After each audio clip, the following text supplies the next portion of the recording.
Hi students, நாம் இப்போ இந்த வீடியோவில் என்ன பார்க்க போகிறோம் அப்படின்னா லா ஆஃப் மோஷன் அப்படின்ற யூனிட்டில் based on the equilibrium of particle அப்படின்ற கான்செப்டில் இருக்கக்கூடிய ஒரு இம்பார்ட்டன்ட் ப்ராப்ளத்தை நம்ம பார்க்க போகிறோம்ப்பா.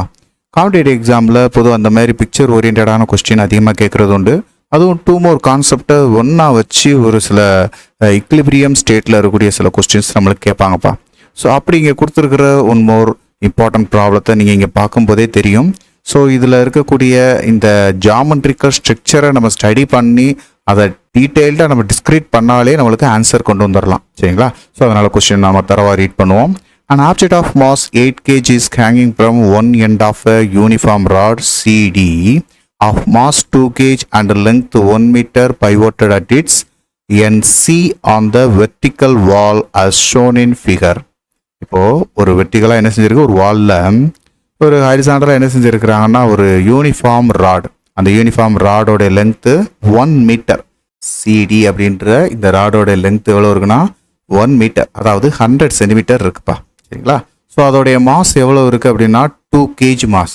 எம் அப்படின்ற அந்த யூனிஃபார்ம் ராடோடைய மாஸ் வந்து 2 kg அப்படின்னு எடுத்துக்கிட்டோம்னா யூனிஃபார்ம் ராடுக்கான வெயிட்டை W1ன்னு எடுத்துக்கோங்க.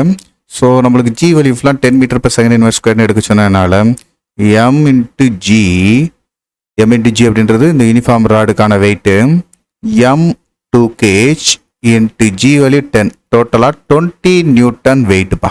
இந்த 20 நியூட்டன் வெயிட் எங்கே ஆக்ட் ஆகும்? இந்த ஓவரால் யூனிஃபார்ம் ராடுடைய சென்டர் பாயிண்டில் ஆக்ட் ஆகும். இது மொத்தமாக எவ்வளவு? மொத்தமாக 1 மீட்டர். 1 மீட்டர் அப்படின்றத 100 சென்டிமீட்டர். இதில் 1 2 3 4 5 இது வரைக்கும் இருக்கிறது 50 சென்டிமீட்டர். இது வரைக்கும் இருக்கிறது 50 சென்டிமீட்டர். எக்ஸாக்டாக அதோட சென்டரில் தான் மொத்த வெயிட் ஆக்ட் ஆகும். ஸோ அப்போது W1 அப்படின்றது இந்த இடத்துல 20 நியூட்டன் அப்படின்றது இந்த யூனிஃபார்ம் ராடுக்கான வெயிட், சரிங்களாப்பா? ஸோ அதை ஃபஸ்ட்டு நம்ம என்ன செஞ்சாச்சு, இந்த பிக்சரில் கொடுத்துருக்கிற டேட்டா வச்சு நம்ம சால்வ் பண்ணியாச்சு. ஃபஸ்ட்டு இந்த யூனிஃபார்ம் ராடுக்கான வெயிட்டை சொல்லியாச்சு. அதுலேயே அந்த யூனிஃபார்ம் ராடுலேயே ஒரு 8 kg மாஸ் ஒன்னே ஹேங் பண்ணியிருக்காங்க ஒன்று எண்டில், இந்த டீன்ற எண்டில் பாருங்கள் 8 kg மாஸ் இருக்கா. ஸோ இதோட வெயிட்டை நம்ம எப்படி எடுத்துக்கலாம்? வெயிட் 2 இதோடைய மாஸை வச்சு இதோடைய ஆக்சிலரேஷன் டு த கிராவிட்டி ஜியை மல்டிபிள் பண்ணோம்னா 8 × 10 80 நியூட்டன். இது W2, சரிங்களாப்பா? ஸோ இது எவ்வளோ தூரத்தில் இருக்குது? ஸோ இது 100 சென்டிமீட்டர் டிஸ்டன்ஸில் இருக்குது. நெக்ஸ்ட் இந்த கொஸ்டினை ரீட் பண்ணுங்கள். It is supported by the cable AB such that the system is in equilibrium அப்படின்னு கொடுத்துருக்குறாங்க. ஏபி அப்படின்றது இந்த பிக்சரில் பாருங்கள், இந்த யூனிஃபார்ம் ராடில் ஒரு 60 சென்டிமீட்டர் லென்த், வால்லேருந்து 60 சென்டிமீட்டர், 10 20 30 40 50 60 இது வரைக்கும், சரிங்களா? 60 சென்டிமீட்டர் டிஸ்டன்ஸில் நம்மளுக்கு ஒரு சப்போர்ட்டடாக ஒரு ஸ்ட்ரிங்கை வச்சு என்ன செஞ்சுருக்கிறாங்கன்னா வாலில் கனெக்ட் பண்ணியிருக்கிறாங்க. இதோட ஆங்கிள் எவ்வளவுனா 30 டிகிரி. ஸோ நீங்கள் பிக்சரில் பார்க்கும்போதே தெரியும், இந்த டென்ஷன் அப்படின்றத நம்மளால் என்ன செய்ய முடியும்னா 2ஆக ரிசால்வ் பண்ண முடியும். எப்படி இந்த 30 டிகிரியை வச்சு இதை T cos 30 டிகிரி அப்படின்னும், இதுக்கான வெர்டிக்கல் காம்பனண்ட்டாக இதை T sin 30 டிகிரின்னு பிரிக்க முடியும், புரிஞ்சுங்களாப்பா? ஸோ அதே தான் நம்ம என்ன செய்ய போகிறோம், இங்கே ரிசால்வ் பண்ணுறோம். ஸோ அப்படி ரிசால்வ் பண்ணும்போது இது T cos 30 டிகிரி, இந்த வெர்டிக்கல் காம்பனண்ட்டாக இருக்கக்கூடிய இது T sin 30 degree. sin 30 degree நம்மளுக்கு என்னது 1/2. இந்த வெளியெல்லாம் நம்மளுக்கு தெரியும். இப்போ நம்மளுக்கு இது மேலே ஆக்ட் பண்ணக்கூடிய ஃபோர்ஸ் அப்படின்றது சிடியில் எப்படி இருக்குன்னு பாருங்களேன். இந்த சிடி அப்படின்றது மேலே ஆக்ட் பண்ணக்கூடிய ஹரிசாண்டல் ஃபோர்ஸ் எஃப்எக்ஸ் அப்படின்றதுக்கு, வெர்டிக்கல் ஃபோர்ஸ் அப்படின்றது எஃப்ஐ.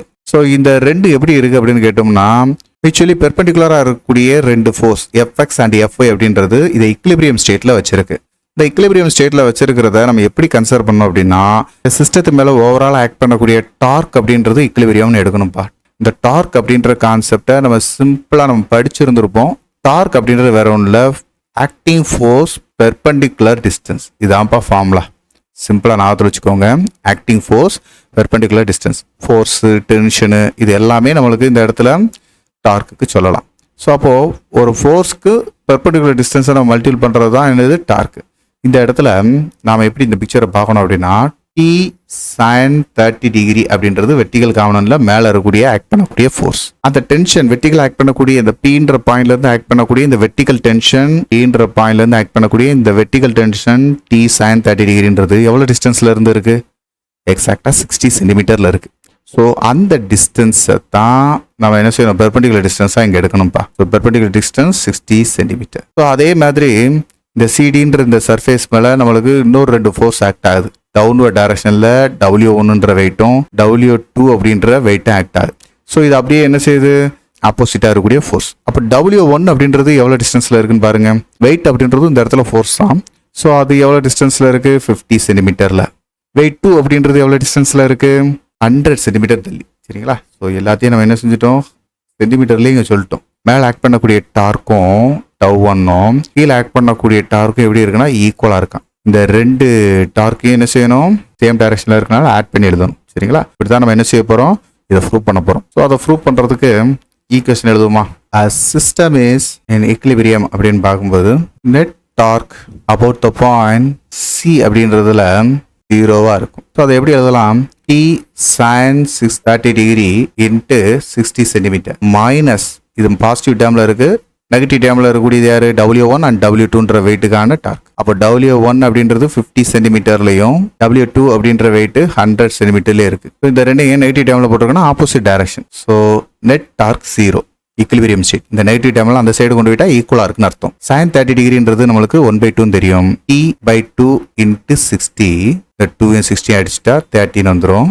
மைனஸ் W1 எவ்வளவு, 20 நியூட்டன், 20 இன்ட்டு 50 மைனஸ் W2 எவ்வளவு, 80 நியூட்டன், 80 இன்ட்டு 100 ஈக்குவல் டு 0. இன்னும் இதை சிம்பிளை பண்ணால் 30D minus 1000 minus 8000 equal to 0. So minus 1000 minus 8000 9000 equal to 0. So இந்த 9000 அந்த சைடு கொண்டு போயிடலாம். 30D equal to 9000 அப்படின்னா டென்ஷன் T அப்படின்றத எப்படி எழுதலாம், 9000/30.